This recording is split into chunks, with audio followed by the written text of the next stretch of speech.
Les cancers du sein et leur traitement ont un impact sur la sexualité des femmes et cet impact va dépendre de l'âge de la patiente, il va dépendre d'autres facteurs comme la relation au partenaire et bien sûr il va dépendre des traitements. Et chacun sait que, outre les répercussions physiques, les traitements et le cancer du sein altèrent particulièrement les symboles de la féminité. La chirurgie par exemple, lorsqu'elle n'est pas conservatrice, modifie l'image de la patiente, l'image de son corps et la patiente peut avoir des difficultés à se regarder. Son corps peut être douloureux et cela peut aussi gêner son partenaire. Et donc ça peut diminuer l'harmonie sexuelle du couple. La chimiothérapie a de nombreux effets secondaires comme une ménopause artificielle par exemple, des nausées, la fatigue. Et c'est vrai que ça aussi contribue à diminuer le désir. Et en même temps que ça diminue le désir, la patiente se sent moins désirable et c'est un espèce de cercle vicieux.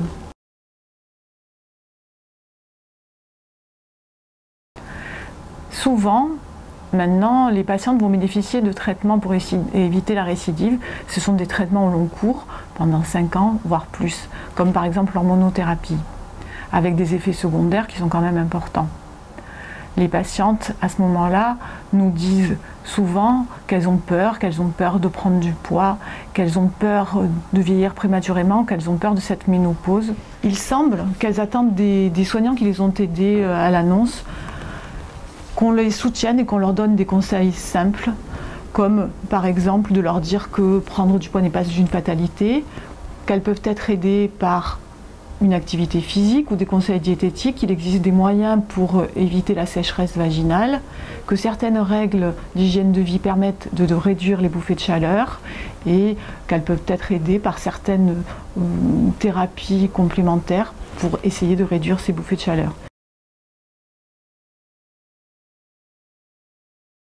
Les patientes, lorsqu'on les rencontre à l'annonce, évoquent rarement cet aspect de leur vie, qui pourtant est un aspect fondamental et un aspect important par pudeur ou par volonté de se concentrer sur la survie, comme si c'était un luxe qu'elles ne pouvaient se permettre et comme si cet aspect-là n'était pas fondamental.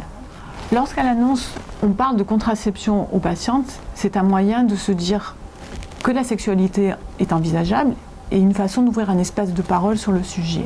C'est très fréquent que les patientes qui sont touchées par un cancer du sein voient leur vie sexuelle perturbée et c'est vrai qu'il faut que ces patientes soient entendues, qu'elles soient aidées dans ce domaine-là de leur vie qui est quand même un aspect important.